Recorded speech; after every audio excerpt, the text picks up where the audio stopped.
Tersembunyi dalam dekapan bukit-bukit hijau yang mempesona, terdapat sebuah permata yang tak tergantikan. Di sini, alam dan budaya bersatu, menciptakan lanskap kehidupan yang asri dan harmonis. Selamat datang di Desa Danupayan, sebuah desa di Kecamatan Bulu, Kabupaten Temanggung, Jawa Tengah. Berlokasi tidak jauh dari pusat kota, alun-alun Kabupaten Temanggung, desa kami menawarkan pemandangan dan potensi alam yang tak hanya indah tetapi juga penuh cerita. Merentang di atas lahan seluas 193,11 hektar, dengan sebagian besar area merupakan persawahan. Topografi kami yang tidak rata memberikan keunikan tersendiri pada sumber daya alam yang kami miliki. Dari sawah yang hijau, kebun yang subur, hingga hutan dan pemandangan pegunungan yang mempesona. Desa kami adalah rumah bagi lebih dari 2.631 jiwa yang tersebar di 6 dusun, yaitu Dusun Kemirejo 1, Kemirejo 2, Kintolan, Jurang, Pare, dan Sudi Kampir yang terbagi menjadi 14 RT dan 6 RW. Mayoritas penduduk kami menganut agama Islam, membuat kami kaya akan tradisi dan nilai-nilai keagamaan yang mendalam.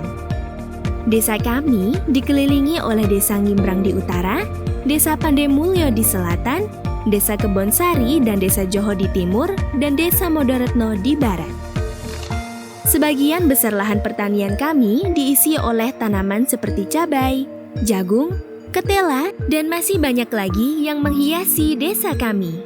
Di sini saya mau menceritakan tentang asal-usul terjadinya Desa Danupayan yang itu berkisar di antara abad 16, tepatnya di antara tahun 1630.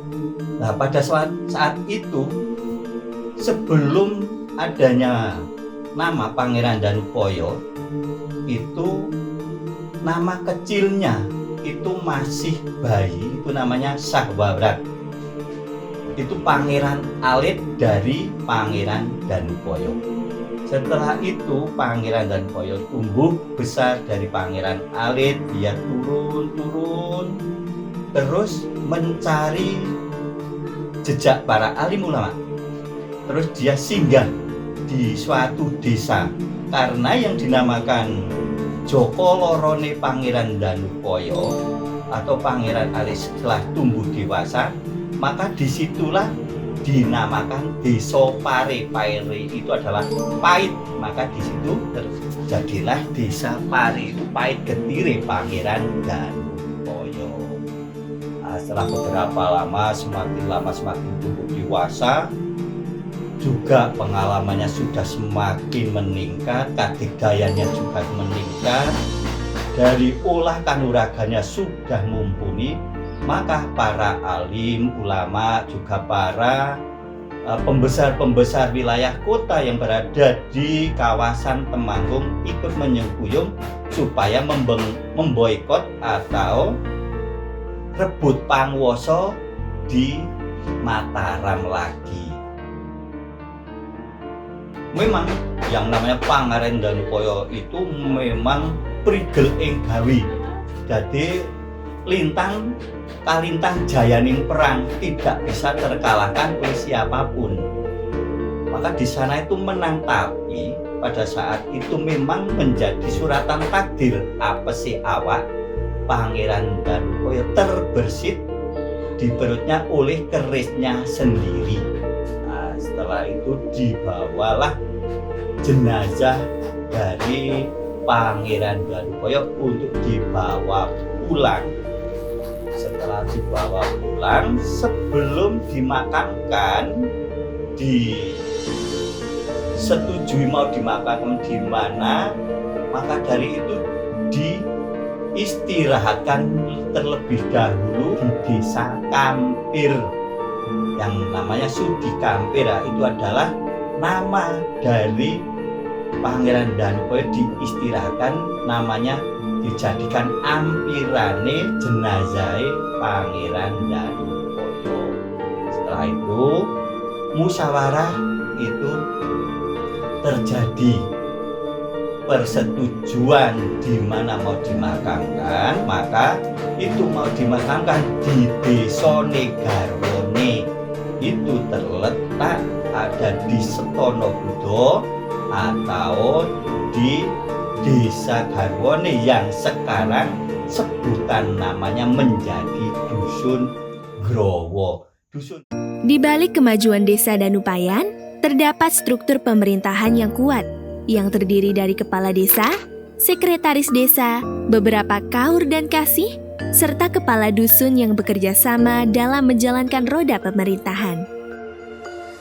Tidak hanya itu, Desa Danupayan juga kaya akan sarana dan prasarana yang mendukung kesejahteraan masyarakat, seperti kesehatan, pendidikan, tempat ibadah, dan lapangan, semua ada di sini. Visi Desa Danupayan adalah menuju Danupayan yang aman dan berdaulat. Boten janji, tapi boten nyulayani. Selanjutnya, kita menjelajahi dunia pendidikan, salah satu pilar penting masa depan generasi muda desa. Kami bangga memiliki 1 PAUD TK, 1 RA, 1 SD, dan 1 MI yang tersebar di berbagai penjuru desa, guna menjamin pemerataan akses pendidikan. Dalam pendidikan dasar, terdapat SD Negeri Danupayan yang berada di Dusun Kemirejo II dan MI Ma'arif Danupayan yang berada di Dusun Jurang. Istimewanya sekolah ini dikelilingi persawahan yang luas dan pemandangan Gunung Sumbing yang indah, menawarkan lingkungan belajar yang nyaman dan menyegarkan. Bahkan, masih terlihat capung-capung berterbangan di sekitar lingkungannya. Meneruskan roda perekonomian desa, di sini sektor ekonomi didominasi oleh pertanian. Bukan hanya itu, Desa Danupayan juga merangkul sektor lain seperti perdagangan, buruh pabrik gudang tembakau, dan peternakan yang turut menyumbang pada keragaman ekonomi lokal. Sebenarnya saya ini perjalanan ternak kambing dan domba ini dari terus tahun 2009 cuma iseng-iseng awalnya dari 5 ekor. Nah, ternyata lama-lama pokoknya menarik. Nah, berkembangnya hanya lama-lama bertahap berkembang sampai sekarang. Tercatat ada beberapa UMKM yang masing-masing berkontribusi pada pendapatan desa dan keberlangsungan hidup warganya. Salah satu kebanggaan Desa Danupayan adalah UMKM Keripik Singkong yang tidak hanya terkenal di kalangan lokal, tetapi juga menembus pasar yang lebih luas. Terima kasih telah mengunjungi Desa Danupayan. Jangan lupa untuk merasakan keindahan, kehangatan, dan kekayaan yang kami miliki di sini. Kami tunggu kedatangan Anda di Desa Danupayan, tempat di mana kehidupan dan alam berpadu dalam harmoni yang abadi. Sampai jumpa di Desa Danupayan.